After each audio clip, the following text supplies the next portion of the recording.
You are being destroyed right now, slowly, quietly. And the worst part, the part that will keep you up tonight, is that the people doing it are the ones sitting at your dinner table. Machiavelli figured this out 500 years ago, got tortured for it, got exiled for it, lost everything for it, and instead of breaking, he wrote the most dangerous book in human history. Not dangerous because it taught people how to be evil.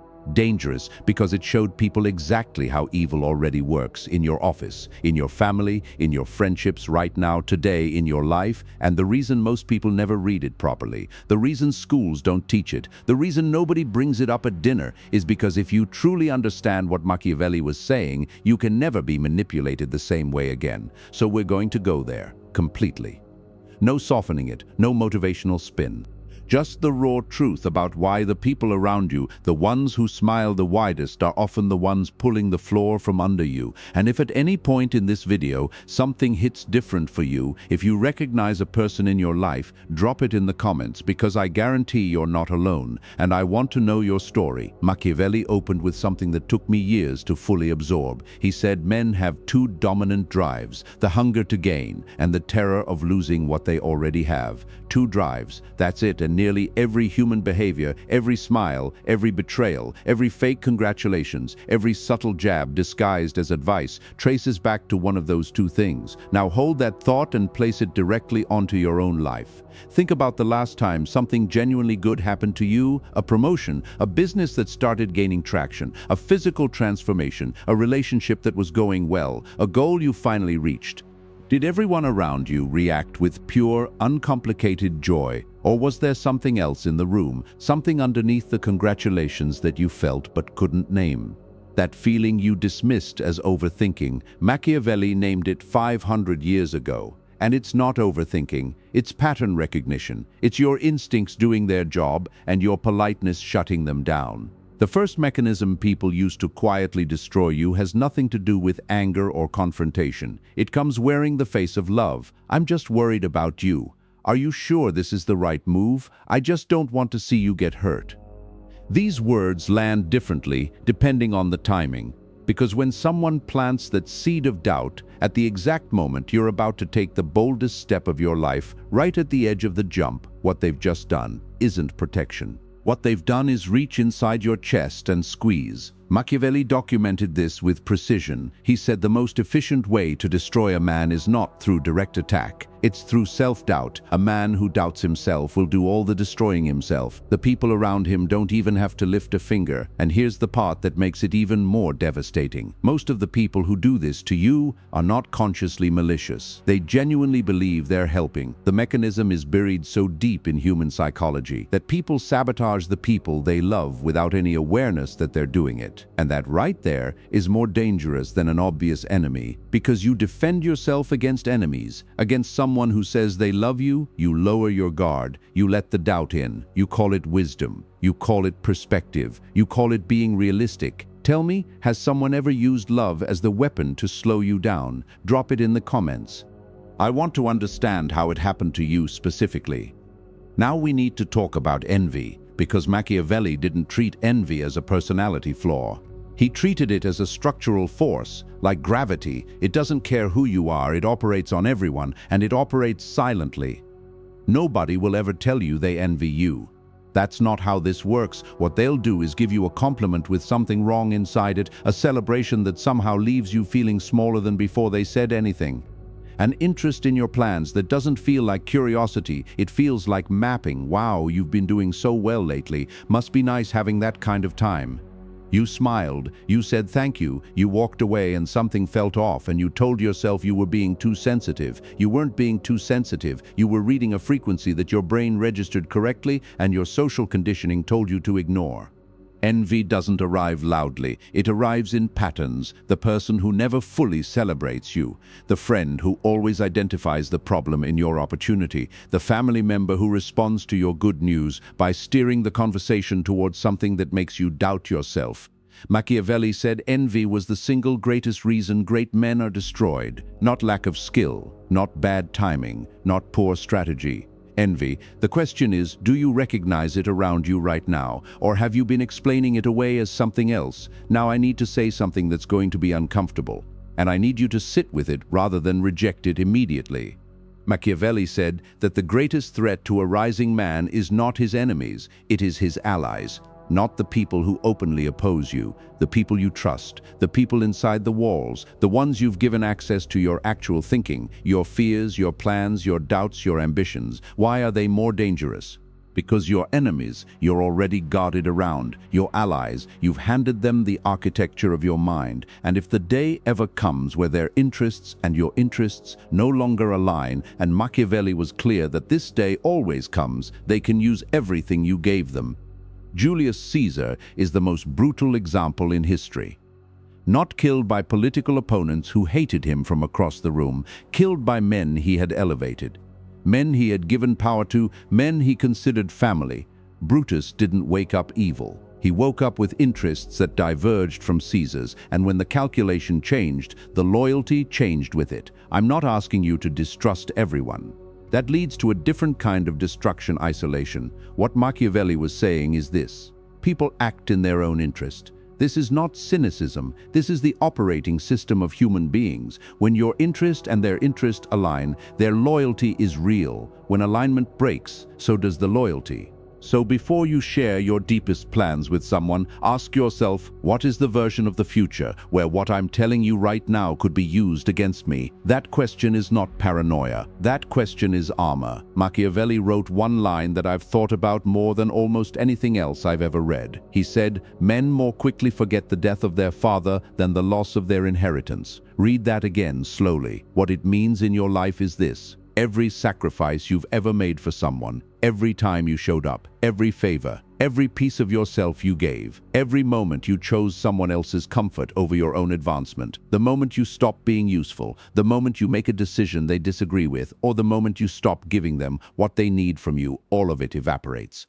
All of it gets rewritten. And suddenly, you are the problem. Suddenly, your entire history together gets filtered through this new narrative where you were always the bad one and they were always the victim. You've experienced this. I know you have. Because most people watching this have been erased from someone's story before, and the confusion that came with it, that specific kind of pain of watching someone forget everything you were to them, that's not you misunderstanding what happened. That's you discovering something real about the way humans process loss versus gain. Machiavelli's answer to this was not to stop being generous. It was to understand that goodwill expires and that your position in any relationship is ultimately maintained by ongoing value, combined with the understanding on their part that there are consequences to moving against you cold. Yes, true, completely. Has this happened to you? Has someone ever erased your history with them the moment you stopped serving their narrative?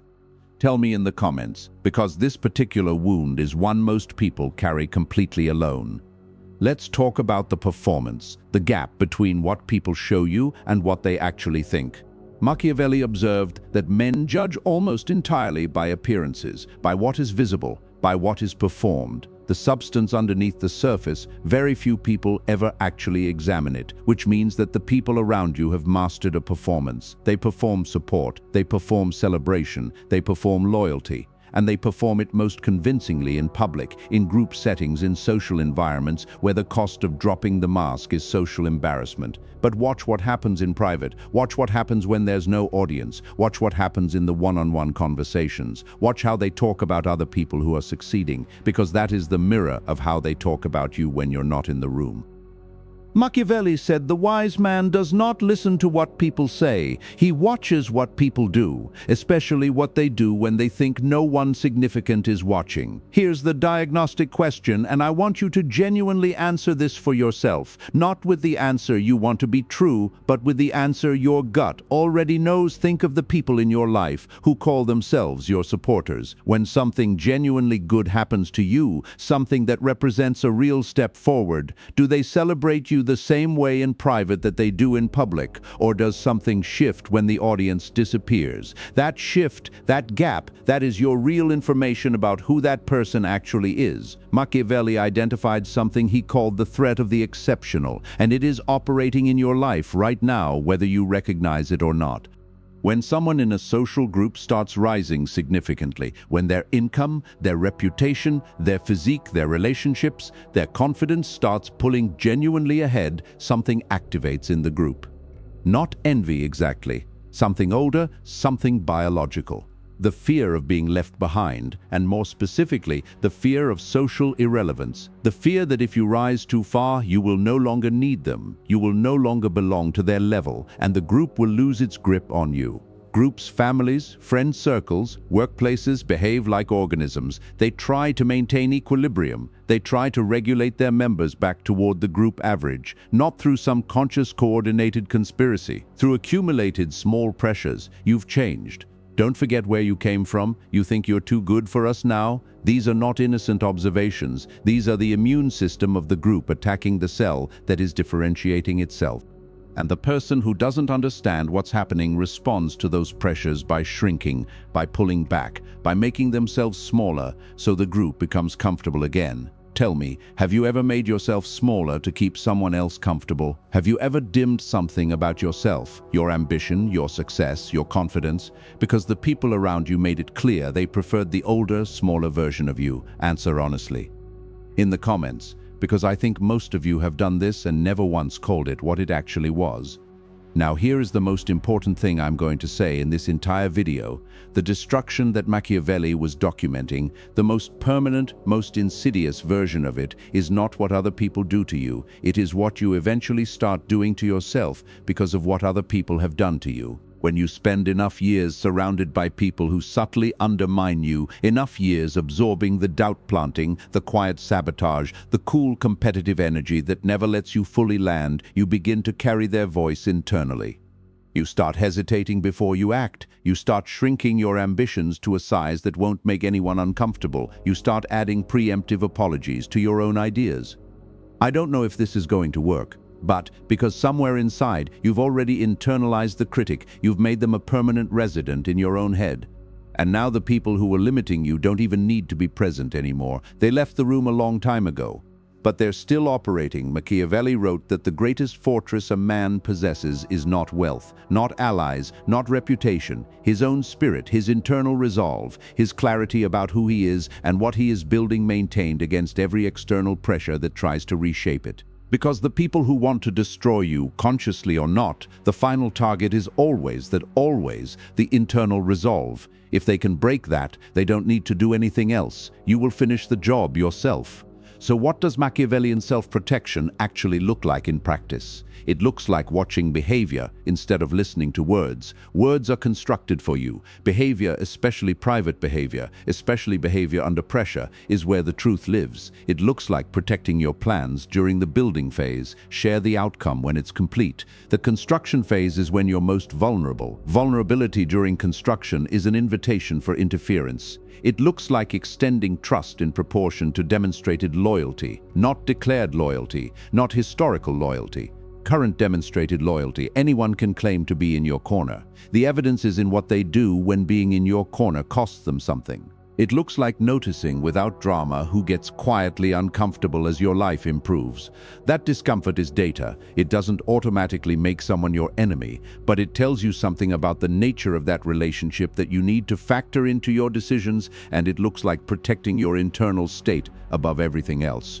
Your psychological core, your sense of who you are and what you're capable of, because every external attack, whether from an obvious enemy or a beloved friend, has the same ultimate target. Your belief in yourself. Guard that with more ferocity than you guard anything else. Machiavelli didn't write to make people cruel. He wrote to stop people from being naive. The world doesn't run the way we were told it runs. People don't behave the way we need them to behave. Human nature is not organized around your success or your happiness or your growth. It is organized around survival, acquisition, and the maintenance of social position. And the moment you fully accept that, not intellectually, not as a concept, but in your bones, everything changes. You stop being blindsided. You stop handing your vulnerability to people who have never earned it. You stop shrinking yourself for people who were never going to grow with you anyway. You start seeing the actual game, and you start playing it with your eyes open. That is the gift Machiavelli was offering. Not manipulation, not cruelty, not isolation, clarity and clarity about human nature. The real kind, the uncomfortable kind, is the most durable advantage you will ever have, because everyone around you is operating on some version of understanding how the world works. Most of them are operating on the softened, filtered, comfortable version. The version that lets them sleep but also keeps them confused and repeatedly blindsided and wondering why the same things keep happening to them. The moment yours is upgraded, the moment you see people for what they actually are, rather than what you need them to be, you stop being a piece that gets moved. You start understanding the board, and that everything changes with that. One last thing before you leave. Right now, in your life, is there one person you've been giving the benefit of the doubt to for too long? One person whose behavior has been telling you something that your loyalty has been refusing to hear? You don't have to name them, but I want you to sit with that question, and if something came up for you in this video, if a situation, a relationship, a memory surfaced, drop it in the comments, not because I want to watch people air grievances, but because the most powerful thing about understanding this is realizing that you are not alone in it. Every single person watching this has been through some version of what Machiavelli was describing. The question is whether you understand it clearly enough to stop it from happening again. Now you do.